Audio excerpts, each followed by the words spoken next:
Hey guys, so this is a little bonus module on pranayama. Just going to go over a few things that I found super helpful and I hope you will find helpful too. I'll go ahead and share my screen. And that way you guys can see this little presentation, and I will also try to remember to share this with you, the actual presentation, as I do think it's at the end. It is filled with some good stuff. So pranayama, it is the art of breath. Okay, so let's just talk about for a moment problems with inefficient breathing. What it can cause is poor posture, which might include a sagging spine, a stiff or sunken in rib cage, weak or uncoordinated or constricted respiratory muscles, especially in the diaphragm or primary breathing muscles. And it's a breathing synergist, the rectus abdominis, so it can weaken the rectus abdominis if you have inefficient breathing. And then the wear and tear of everyday stress can increase. It can become more, things can feel more stressful than they need to because your breathing is inefficient. So how to know if you're an inefficient breather? Oh, I'm blocking it. You breathe shallowly, mostly high in the chest, and because the diaphragm is usually stuck. Hyperventilate, bad spelling here, which makes the flow of breath turbulent. Breathes through the mouth, which reinforces hyperventilation, and tends to hold breath under stress. Just pay attention if this is you. Oxygen starvation. This chronically excites the sympathetic branch of the autonomic nervous system and the fight or flight response. So the heart beats irregular and rapidly. So she tends to be forgetful or confused, anxious and fearful, tense or irritable, and always tired, emotionally drained, and often feels quite flat. Now, on the other side, the efficient breather breathes slowly, which streamlines the breath with the free and easy movement of the diaphragm, engaging the entire torso, actually the entire body. Breathes through the nose, which filters warm, cools as needed. Humidifies the breath.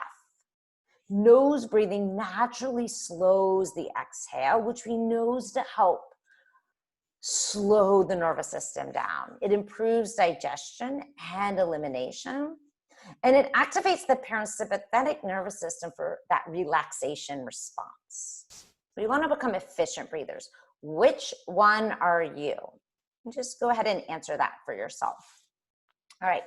Let's just talk a little bit about alternating nostril breathing. It's usually one of the nostrils is partially or completely blocked.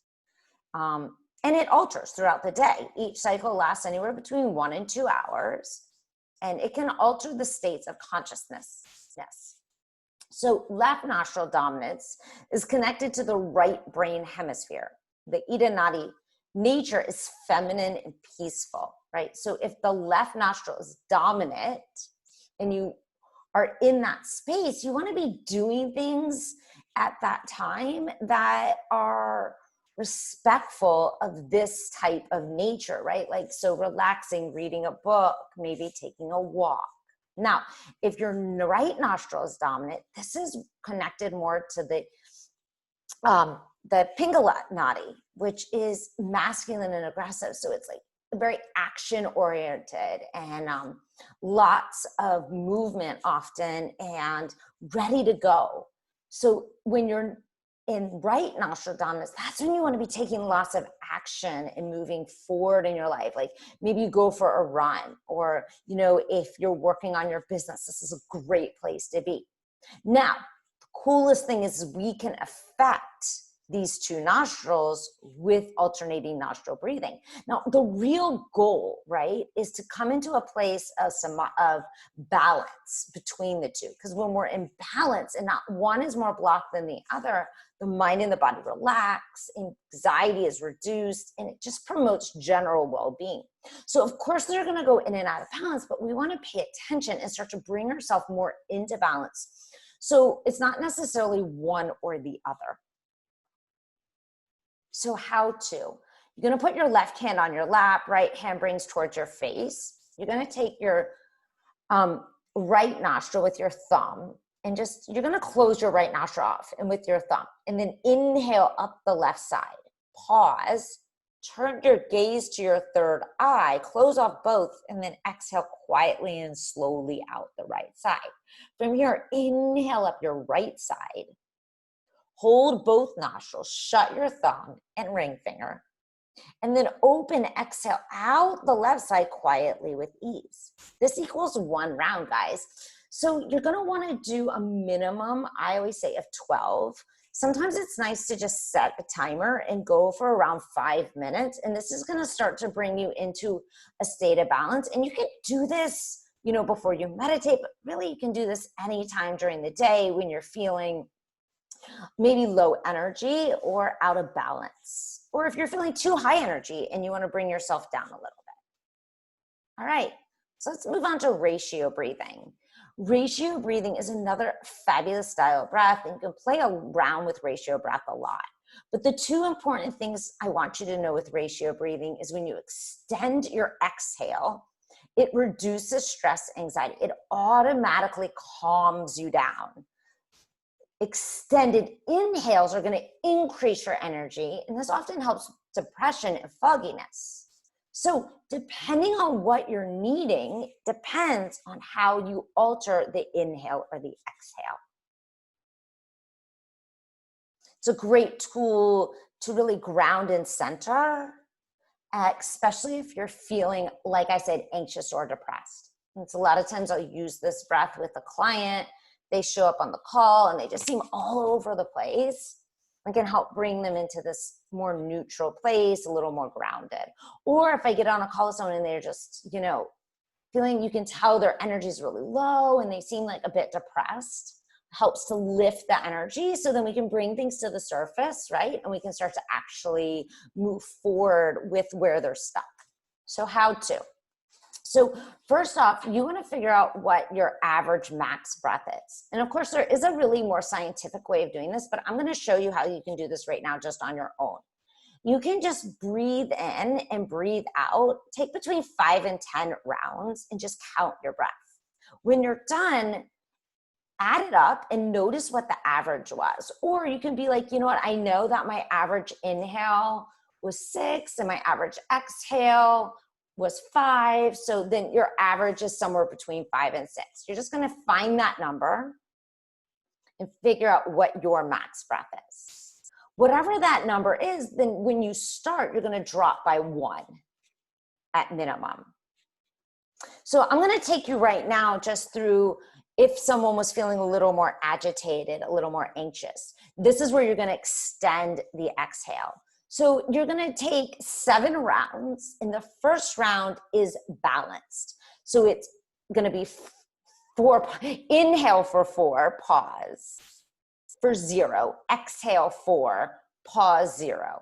Now you do 3 rounds. And then for round 2, it's inhale 4, pause 0, exhale 5, pause 0, because that's where we extend the exhale. Now, there's a couple different ways you can extend an exhale, right? You can do it by increasing the actual exhale number, or you can also do it by increasing the pause after the exhale, because the pause after the exhale is actually part of the exhale. So you're going to do this 3 times. So, and then the next round, inhale 4, pause 0, exhale 6, pause 0 3 times. Okay, so you're going to keep going. Now on your 4th round, you're going to multiply the first 3 rounds. So if you did 3 times, that's 3 times 3, which equals 9. Now, if you did it 4 times, which is fine, then that 4th round would be 12.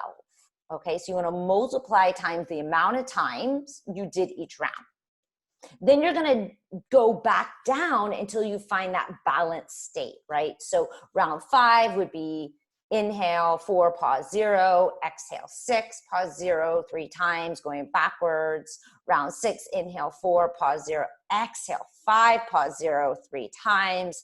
And then of course you get to round 7, which is inhale 4, pause 0, exhale 4, pause 0 3 times.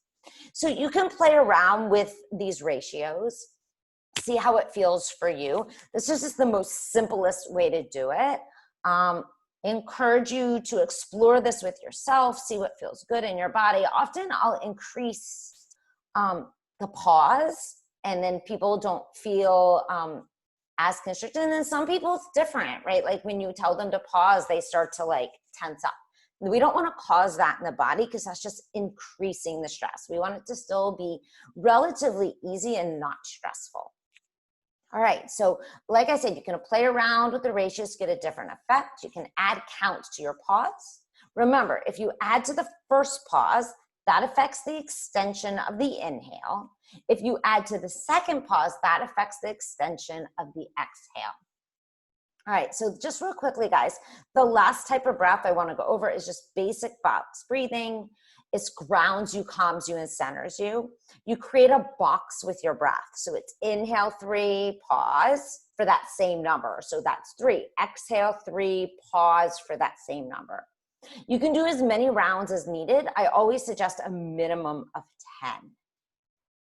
Okay, guys, I hope this was helpful. This is, just a short introduction to pranayama and some basic tools you can use with your clients. And please let me know if you have any questions, or if, hold on, I'm going to stop the screen share. If, you need a little more help with it, if you're getting confused or stuck anywhere. And I look forward to seeing you in the next module. Namaste.